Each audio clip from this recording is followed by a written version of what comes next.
Assalamualaikum teman-teman semuanya. Di sebuah gang sempit di pinggiran kota, asap hitam sudah menutup langit. Orang-orang berteriak, anak kecil menangis dan suara sirine makin mendekat.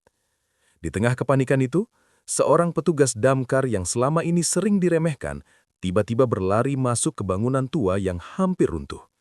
Teman-temannya berteriak, "Jangan masuk Raka, atapnya sudah mau ambruk." Tapi Raka tidak berhenti. Ia mendengar suara lemah dari lantai 2. "Tolong, ibu saya masih di dalam." Semua orang menahan napas. Beberapa detik kemudian, terdengar suara kayu patah dari dalam rumah. Api membesar. Warga mengira Raka tidak akan keluar lagi. Ternyata, sebelum kita mulai cerita ini, tuliskan dulu di kolom komentar dari kota mana kalian menonton cerita ini. Dan jangan lupa untuk like dan subscribe channel ini. Yang sudah subscribe, like, dan komen, semoga dimudahkan segala urusannya, dilapangkan rezekinya, disehatkan badannya, dan dikabulkan semua hajat dunia akhirat oleh Allah. Amin ya Rabbal Alamin. Sekarang, mari kita mulai ceritanya. Namanya Raka Prasetyo. Usianya 32 tahun, petugas pemadam kebakaran di sebuah kota kecil yang sedang berkembang cepat. Tubuhnya tidak terlalu besar, wajahnya biasa saja. Bicaranya pelan, dan kalau sedang berkumpul, ia lebih sering diam daripada ikut bercanda. Di kantor damkar, orang seperti Raka sering tidak terlihat. Ia datang paling pagi, membersihkan selang, memeriksa tabung oksigen, mengecek tekanan air, lalu duduk di pojok sambil mencatat hal-hal kecil yang menurut orang lain tidak penting. Bagi sebagian rekannya, Raka hanyalah petugas biasa. Tidak menonjol, tidak pandai mengambil perhatian, tidak suka pamer foto di media sosial. Bahkan ada yang diam-diam menjulukinya Pak Biasa saja. Julukan itu awalnya cuma candaan, tapi lama-lama terdengar seperti hinaan. Setiap kali ada latihan, Komandan Regu bernama Dimas sering berkata, "Raka, kamu bagian belakang saja, jangan terlalu depan, nanti malah bikin lambat." Raka hanya mengangguk, tidak membantah, tidak menunjukkan marah. Padahal, dulu Raka bukan orang yang takut mengambil resiko. Ayahnya juga mantan petugas damkar, meninggal saat menyelamatkan warga dari kebakaran pasar. Sejak kecil, Raka tahu pekerjaan ini bukan tentang siapa paling gagah di depan kamera, tapi siapa yang tetap masuk ketika semua orang ingin mundur. Namun di kantornya, kenyataan sering berbeda. Yang banyak bicara lebih cepat dipercaya, yang dekat dengan atasan lebih mudah naik nama. Sedangkan Raka, meski rajin dan teliti, tetap dianggap hanya pelengkap. Konflik mulai terasa ketika kota itu sedang ramai membangun pusat perbelanjaan baru bernama Garuda Plaza. Bangunan besar itu berdiri di dekat permukiman padat. Raka beberapa kali melihat ada masalah saat timnya diminta mengecek jalur evakuasi. Pintu darurat terkunci rantai, tabung pemadam belum lengkap, kabel sementara menjuntai di belakang kios, dan gudang bahan dekorasi menumpuk dekat panel listrik. Raka menulis semua dalam laporan. Ia serahkan ke Dimas. "Mas, ini bahaya kalau dibiarkan." Dimas membaca sekilas, lalu meletakkan laporan itu di meja. "Kamu ini terlalu kaku, Rak. Plaza belum buka resmi, nanti juga dibereskan." Raka menatapnya serius. "Kalau belum beres, jangan dipakai acara dulu." Dimas mendengus. "Yang punya plaza itu orang besar. Kita ini cuma petugas lapangan. Jangan cari masalah." Kalimat itu membuat Raka diam, tapi bukan berarti ia setuju. Di luar kantong, siang itu panas menyengat. Angin membawa debu dari jalan raya. Raka merasa ada sesuatu yang tidak beres. Beberapa hari kemudian, undangan pembukaan Garuda Plaza tersebar. Akan ada bazar, lomba anak-anak, pengajian dan konser kecil di halaman. Ribuan orang diperkirakan datang. Raka kembali mengingatkan. Tapi kali ini bukan hanya Dimas yang kesal. Kepala Pos, Pak Suryo memanggil Raka ke ruangannya. "Kamu jangan membuat suasana panas. Kita sudah koordinasi dengan pengelola." Raka menjawab hati-hati. "Saya cuma menjalankan tugas, Pak. Laporan keselamatan belum ditindaklanjuti." Pak Suryo menatapnya dingin. "Tugasmu pemadamkan api, bukan mengatur pengusaha." Malamnya, hujan turun pelan. Raka pulang dengan motor tua melewati jalan berlubang. Di rumah kontrakan kecilnya, istrinya Lina sedang menyiapkan makan. Anak mereka, Naya, sudah tidur sambil memeluk boneka. Lina tahu dari wajah suaminya bahwa ada masalah. "Di kantor lagi?" tanyanya. Raka hanya senyum tipis. "Biasa." Lina duduk di hadapannya. Kamu selalu bilang biasa, tapi matamu tidak pernah bisa bohong. Raka menunduk. Untuk pertama kalinya, ia berkata, aku takut ada kebakaran besar, Lin, dan mereka pura-pura tidak lihat. Pagi pembukaan Garuda Plaza datang dengan langit cerah. Terlalu cerah untuk hati Raka yang gelisah. Dari pos damkar, suara radio terdengar sesekali, melaporkan arus lalu lintas padat menuju plaza. Dimas tampak rapi, memakai seragam terbaiknya karena akan hadir sebagai perwakilan pos. Ia bercermin di kaca jendela sambil berkata, hari ini banyak kamera, jangan sampai ada yang bikin malu. Matanya melirik Raka. Kamu jaga pos saja, tidak usah ikut ke lokasi. Raka tidak menjawab. Ia memeriksa ulang peralatan, lalu melihat daftar piket. Namanya memang tidak masuk tim pengamanan acara.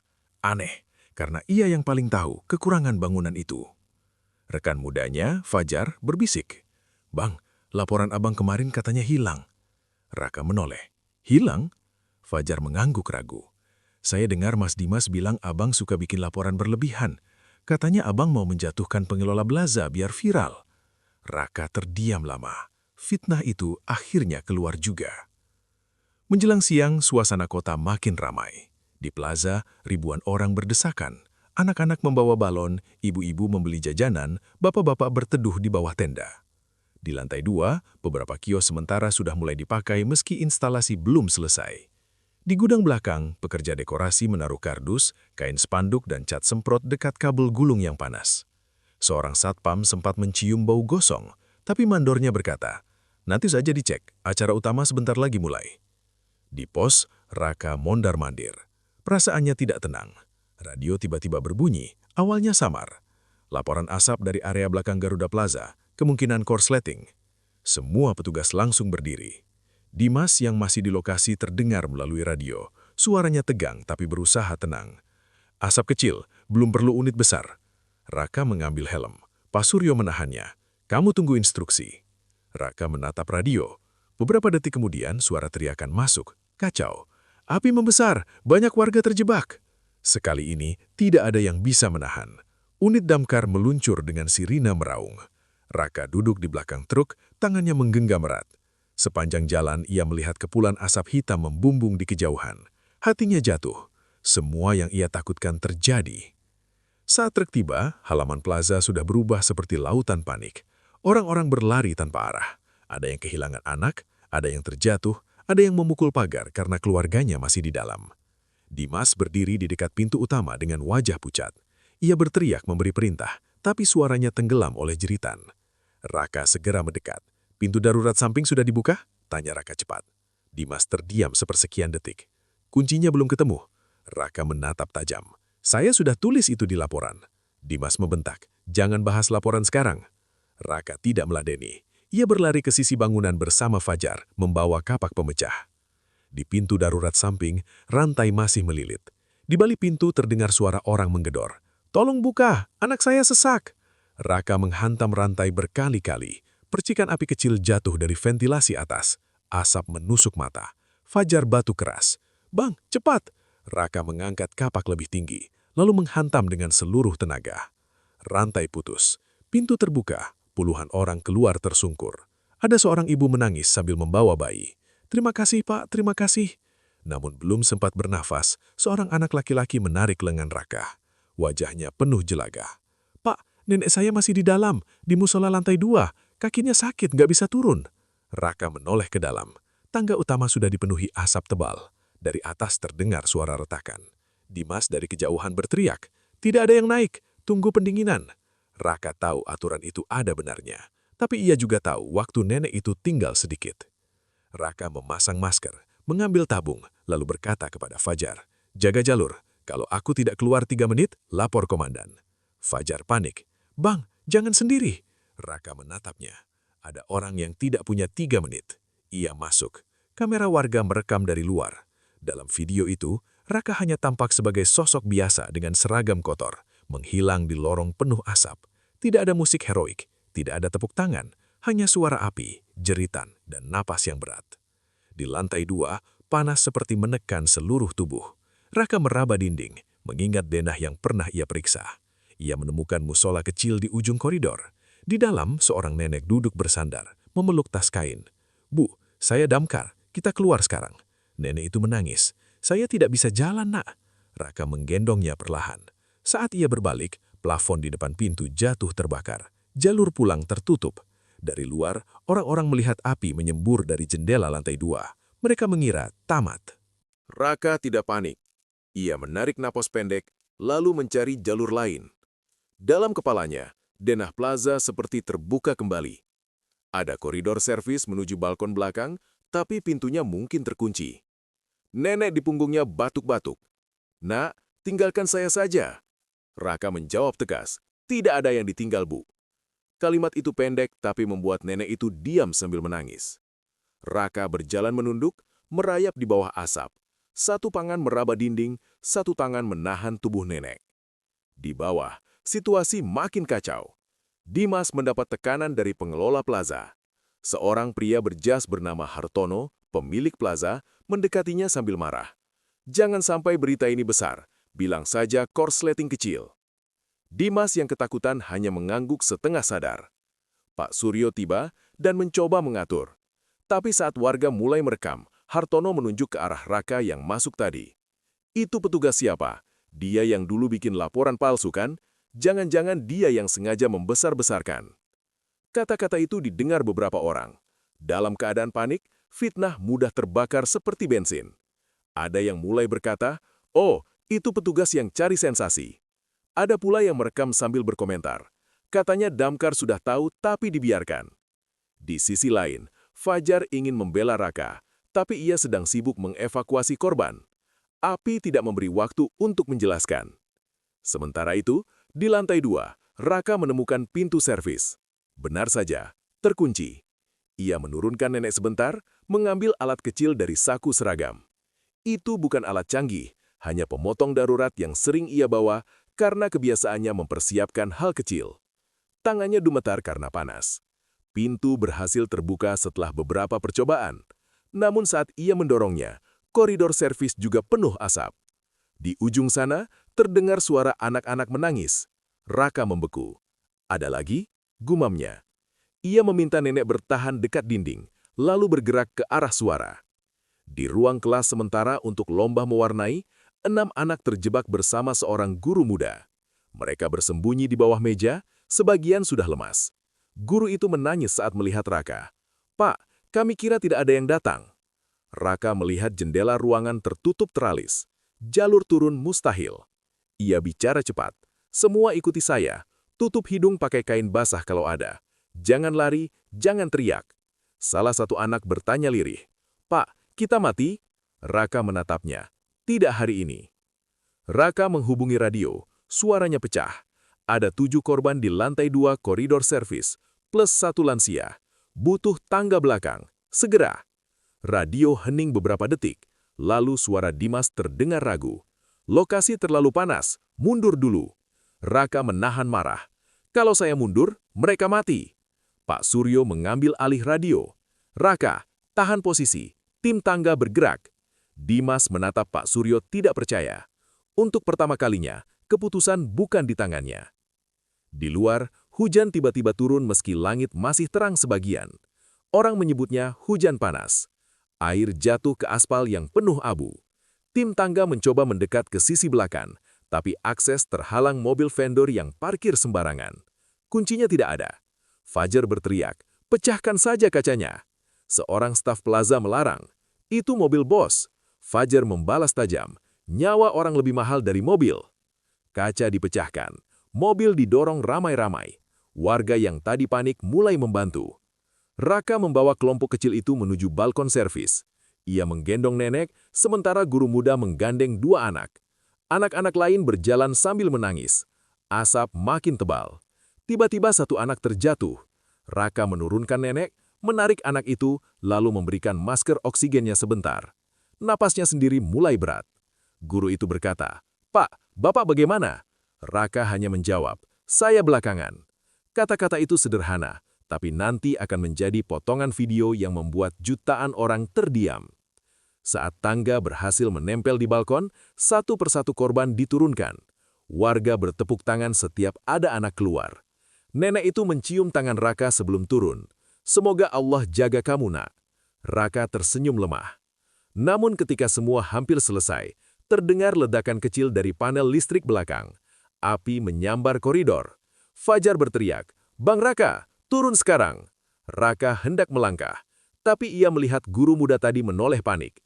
"Pak, ada satu anak, Dika tidak ada." Raka memejamkan mata sesaat. Semua orang di luar berteriak menyuruhnya turun. Dimas bahkan memaki, "Jangan sok pahlawan." Tapi Raka tahu wajah anak itu, anak kecil yang tadi bertanya apakah mereka akan mati. Ia kembali masuk ke lorong yang sudah merah oleh api. Fajar menangis marah. "Bang!" Kamera warga masih merekam. Di layar ponsel, Raka tampak seperti bayangan kecil ditelan asap. Beberapa detik setelah itu, plafon balkon runtuh sebagian. Akses tangga terputus. Di dalam, suara dunia seperti mengecil. Raka hanya mendengar nafasnya sendiri dan bunyi api memakan kayu. Ia memanggil, "Dika! Dika!" Tidak ada jawaban. Ia merangkak ke ruang kelas tadi, memeriksa bawah meja, balik lemari, sudut dekat papan tulis. Kosong. Lalu ia melihat jejak kecil di lantai berdebu menuju toilet.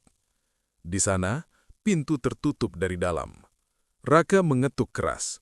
"Dika, ini Pak Damkar, buka pintunya." Dari balik pintu terdengar isakan lemah.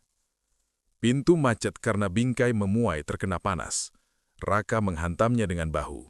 Sekali, 2 kali, 3 kali. Bahunya sakit, tapi pintu akhirnya terbuka.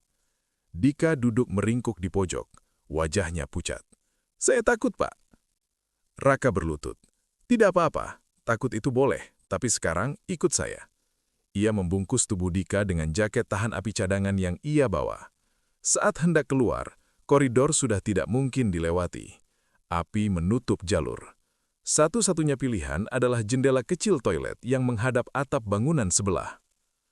Di luar, kabar Raka terjebak menyebar cepat. Siaran langsung warga mulai dibagikan. Komentar berdatangan. Ada yang mendoakan, ada yang menyalahkan, ada yang menuduh ini akibat kelalaian Plaza. Hartono panik melihat namanya mulai disebut. Ia mendekati Pak Suryo. "Pak, jangan bawa-bawa laporan lama, nanti saya bantu dana operasional pos." Pak Suryo menatapnya lama. Wajahnya yang biasanya mudah ditekan, kini mengeras. "Pak Hartono, hari ini yang kita selamatkan nyawa, bukan reputasi Bapak." Kalimat itu terdengar oleh wartawan lokal yang baru datang. Dimas makin gelisah. Ia tahu laporan Raka memang pernah ada. Ia juga tahu laporan itu bukan hilang, tapi ia simpan di laci karena diminta seseorang dari pengelola plaza. Ada amplop coklat yang pernah ia terima. Tidak besar, tapi cukup membuatnya diam. Kini setiap sirine, setiap teriakan warga, setiap tangis anak membuat amplop itu terasa seperti bara di dadanya. Raka memecahkan kaca toilet dengan siku, lalu membantu Dika keluar lebih dulu ke tepian sempit. Hujan membuat pijakan licin. Di bawah, warga melihat gerakan kecil di sisi bangunan. "Itu dia, ada anak!" teriak seseorang. Tim penyelamat mencoba memindahkan tangga, tapi posisi terlalu sulit. Raka menahan Dika di depan tubuhnya. "Dika, lihat saya, jangan lihat bawah." Dika menangis. "Pak, saya takut jatuh." Raka menjawab, "Pegang leher saya, kuat-kuat." Mereka bergerak perlahan di tepi dinding menuju atap bangunan sebelah, sebuah ruko tua yang lebih rendah. Jaraknya tidak jauh, tapi cukup untuk membunuh jika salah langkah. Di tengah jalan, sepatu Raka tergelincir. Warga menjerit. Raka menghantam dinding dengan lutut, menahan tubuhnya dan Dika. Darah mulai menetes dari kakinya. Dika berbisik, "Pak, sakit." Raka menahan nyeri. "Sedikit, kamu jangan lepas." Anak itu memeluknya makin kuat. Akhirnya mereka mencapai atap ruko. Tim penyelamat menarik Dika lebih dulu. Saat giliran Raka, ledakan kedua terdengar dari dalam plaza. Tekanan panas mendorong tubuhnya. Ia terlempar, jatuh menghantam sisi atap. Semua orang berteriak. Beberapa detik Raka tidak bergerak. Fajar naik lebih dulu, mengguncangkan bahunya. "Bang Raka, Bang, bangun!" Raka membuka mata perlahan. Hal pertama yang ia tanya bukan dirinya. "Anaknya?" Fajar menangis sambil tertawa. "Selamat Bang, semua selamat." Video itu viral malam harinya. Judulnya bermacam-macam. Petugas damkar diremehkan, selamatkan banyak nyawa. Masuk sendiri ke plaza terbakar, bawa keluar lansia dan anak-anak. Sosok Raka, damkar biasa yang jadi pahlawan. Jutaan orang menonton. Potongan saat Raka berkata, "Saya belakangan," membuat banyak orang menangis. Tapi viralnya video itu juga membuka pintu lain. Warganet mulai menemukan komentar tentang laporan keselamatan yang diabaikan. Keesokan paginya, kantor damkar dipenuhi wartawan. Pak Suryo berdiri di depan, wajahnya lelah. Raka masih di rumah sakit dengan kaki diperban dan bahu memar. Dimas datang terlambat, matanya merah. Saat wartawan bertanya apakah benar ada laporan sebelum kejadian, suasana hening. Hartono yang berdiri di belakang mencoba memberi kode agar Dimas diam. Tapi Dimas menunduk lalu berkata pelan, "Benar, laporan itu ada, dibuat oleh Raka, dan kami tidak menindaklanjutinya." Kalimat itu seperti membuka bendungan. Wartawan berebut bertanya. Hartono langsung membantah, "Itu tidak benar, kami sudah sesuai prosedur." Tapi Pak Suryo mengeluarkan salinan laporan dari tasnya. Rupanya sebelum menyerahkan laporan ke Dimas, Raka sempat memfotokopi satu berkas dan menyimpannya di arsip pos. Di sana tertulis jelas, pintu darurat terkunci, gudang berbahaya, jalur evakuasi terhalang, instalasi listrik belum aman, semua bertanggal seminggu sebelum kejadian. Fakta akhirnya berbicara lebih keras daripada fitnah. Beberapa hari setelah kebakaran, Raka masih dirawat. Banyak orang datang menjenguk, mulai dari warga yang diselamatkan, guru muda, anak-anak, sampai nenek yang dulu ia gendong keluar dari musola. Nenek itu membawa nasi kuning dan berkata, "Saya tidak punya apa-apa, Nak, cuma doa."